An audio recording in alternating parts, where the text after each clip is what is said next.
Olá, que a graça do Senhor Jesus esteja com você mais uma vez ao estudar a palavra de Deus.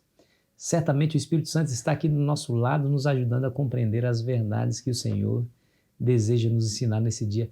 E é bom ter a sua companhia, saber que você leva esse vídeo a outras pessoas ainda enche mais de alegria o meu coração, porque assim você colabora com o nosso esforço de pregar o Evangelho para as pessoas. Não se esqueça de se inscrever caso ainda não tenha feito e ao final de deixar o seu gostei ou não gostei. Vamos ao estudo de hoje, duas moedinhas na caixa de ofertas.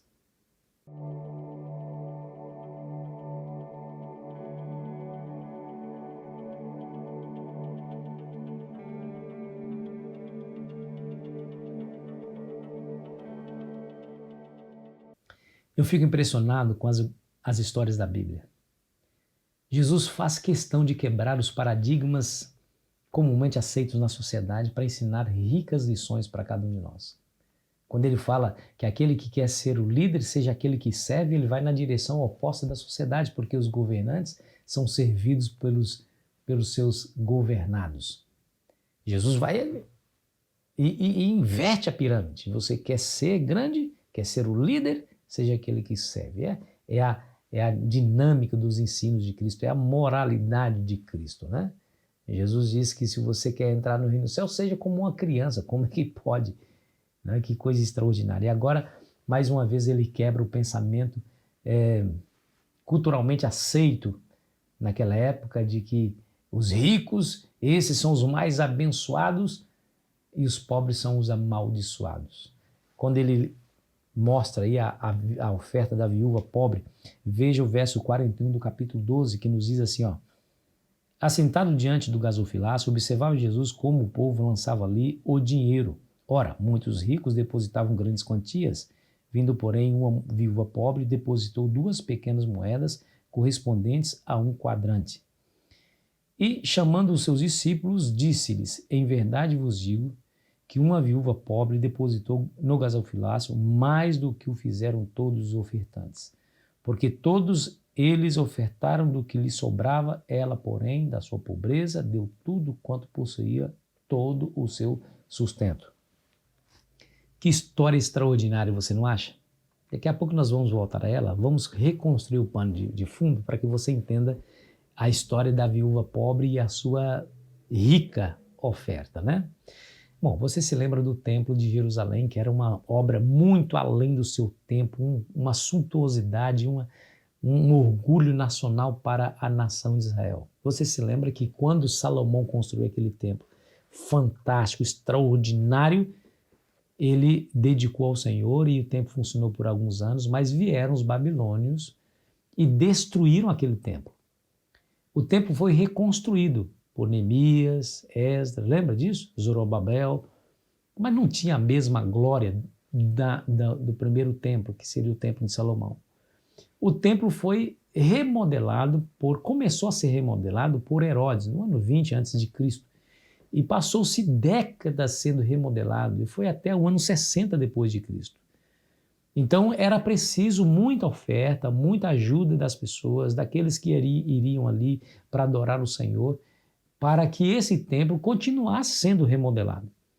Então havia 13 baús espalhados ali pelo pátio das mulheres, onde as pessoas vinham e colocavam suas ofertas. Os ricos colocavam ali grandes somas, porque queriam que o templo fosse rapidamente remodelado e pelo menos parecesse com a glória do primeiro templo, que era o templo de Salomão.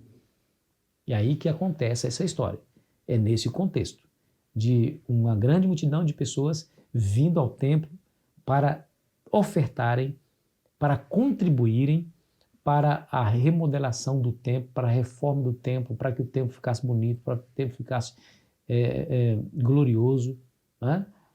E aí havia essa pobre mulher. Todos os ricos davam grandes somas, porque dava do que sobrava, da sua riqueza, mas essa mulher, diz a Bíblia, que deu somente 2 moedinhas, ou 2 dracmas, como diz Mateus, né? E o que significa isso? Qual é a quantidade? Bom, o salário de um dia de trabalho, ou seja, o pagamento de uma diarista ou de um diarista, era 1 denário, ou seja, você trabalhava o dia inteiro para ganhar 1 denário. As duas mulheres, quer dizer, as 2 dracmas que aquela mulher colocou, que aqui a Bíblia fala que equivale a um quadrante, 2 quadrantes, deixa eu ver aqui, um quadrante, correspondente a um quadrante. Essas 2 moedas é como se você pegasse aquele 1 dracma e quebrasse em 32 partes. 32 partes. É 1 sobre 32. Então, você pegar 1 dracma, que era o salário de um dia de trabalho, quebra ele em 32 partes. Aí pega aquela pequena parte lá, aquele é o valor daquela oferta daquela mulher. Então, realmente é uma oferta muito pobre, muito pequena. Não dá para fazer quase nada com aquela ofertinha. Mas aquela oferta chamou tanto a atenção de Cristo, mas tanto, que ele não falou nada sobre a oferta ou as ofertas dos ricos, mas elogiou a oferta daquela pobre mulher. E ele justificou. Os ricos deram do que lhes sobravam, mas essa mulher deu tudo o que tinha. Olha, da sua pobreza deu tudo quanto possuía, todo o seu sustento. Ou seja, ela não teria mais nenhum centavo para comprar pão para comer. Ela viu a necessidade de abençoar a obra de Deus como algo mais sagrado do que a sua própria subsistência, seu próprio sustento. E isso chamou a atenção de Cristo. Eu fico imaginando Jesus ali, olhando aquela cena, os ricos vindo e colocando naqueles baús, aqueles 13 baús que ficavam espalhados ali no templo das mulheres, e aí ia colocando, e Jesus então fica impressionado com aquela mulher que vai ali, coitada, timidazinha, e deixa cair aquelas 2 míseras moedas, e Jesus faz todo mundo parar. Gente, para um pouquinho. Olhe para aquela mulher. Está vendo aquela mulher? Olha, eu vi que ela deu somente 2 moedinhas. Mas eu quero dizer para você que ela deu mais do que todos os outros. Isso não é quebrar o paradigma da sociedade atual? Claro que é. Quando que é que 2 dracmas, 2 centavos, vamos dizer assim, é maior, ou são maiores, do que grandes ofertas? Porque não é o valor em si da oferta que está em jogo, mas a motivação do coração. E aqui que entra o segredo. É o amor que você tem no coração por fazer as coisas de Deus que vai contar em última instância. A motivação é mais importante do que o próprio ato em si. O Senhor não olha somente, não se impressiona somente com o que nós fazemos, mas Ele olha lá no fundo da nossa alma, do nosso coração, para ver o que está motivando aquilo que nós estamos fazendo. Isso é impressionante demais. É impressionante. Uma mulher deu menos, infinitamente, não vou dizer infinitamente porque é um termo muito forte, mas ela deu muito menos, mas muito menos em relação aos ricos, mas Jesus diz que ela deu mais que todos. Proporcionalmente ela deu mais que todos, porque todos os demais davam das sobras. E ela deu tudo, mas tudo que tinha para sobreviver. E isso chamou a atenção. Isso nos traz aqui uma rica lição. Deixa eu dizer uma coisa. Você sabe quem eram os líderes do templo? Caifás, Anás. Eram corruptos, violentos e assassinos. O Senhor Jesus olha só, o Senhor Jesus não impediu ou não ensinou aos seus discípulos a reter dízimos e ofertas, ou seja, não devolvam ou não dão ofertas para o templo, porque eles são, o templo é liderado, tem na sua liderança homens corruptos. Não. Ele incentivou, inclusive, a fazer as ofertas e elogiou quem as fez. Isso nos ensina uma grande lição, meus amigos, como diz aqui a lição de hoje, né? Doar a causa de Deus não depende de ações dos líderes para ter validade. A liderança religiosa do templo era corrupta, mas apesar disso, Jesus não ensinou que as ofertas poderiam ser retidas. Se já houve líderes religiosos corruptos, os daquela época estavam entre os piores. E Jesus sabia disso e incentivou a oferta. E o que nós devemos aprender? Por mais que os homens que lideram a obra de Deus possam cometer equívocos em relação aos recursos que entram no tesouro da igreja, nós não podemos vincular as nossas doações, as nossas ofertas a ações desses homens, porque não é a eles que nós devolvemos, não é a eles que nós ofertamos. Nós ofertamos a Deus.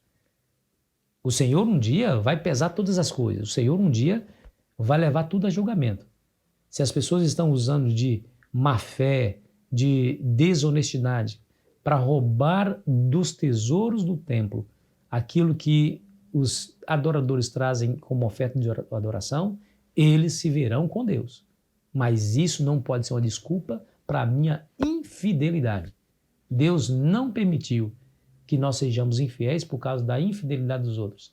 Não é nos homens que eu devo concentrar a minha atenção, mas em Deus e em sua palavra. Se ele fala para mim trazer os dízimos e as ofertas, eu devo fazê-lo assim como aquela pobre mulher fez naquele tempo, e por isso o Senhor a elogiou, e essa história está imortalizada aqui nas Sagradas Escrituras. Deixa eu fazer uma pergunta. A sua oferta tem também chamado a atenção de Cristo? Tem provocado o elogio de Cristo? Essa é uma pergunta. A nossa oferta tem que agradar, não é a homens, tem que agradar, é a Jesus. Então, se eu não estou devolvendo conforme o que deve ser devolvido em relação à motivação, ou seja, por amor à obra, eu quero dizer para você que talvez a nossa oferta tenha sido vã. A nossa oferta precisa agradar primeiramente a Deus. E depois os homens se agradam também das ofertas que nós fizermos. É o amor à causa de Deus que deve ser a motivação primária, a mola mestra. Que você possa ser fiel a Deus nos dízimos e ofertas por amor a Ele, independentemente do que podem fazer os homens. Ore comigo. Pai querido, obrigado por essa linda lição e ensinamento que o Senhor nos deu no dia de hoje. Nos ajude a ser fiel ao Senhor, fazer as nossas ofertas, devolver o nosso dízimo por amor a Ti, acima de tudo, independentemente como os homens agem. Nos ajude, Senhor, a sermos fiéis por amor ao Senhor e à Tua causa, em nome de Jesus. Amém. Foi muito bom ter estado contigo. Amanhã continuaremos a nossa jornada. Aproveite bem o seu dia.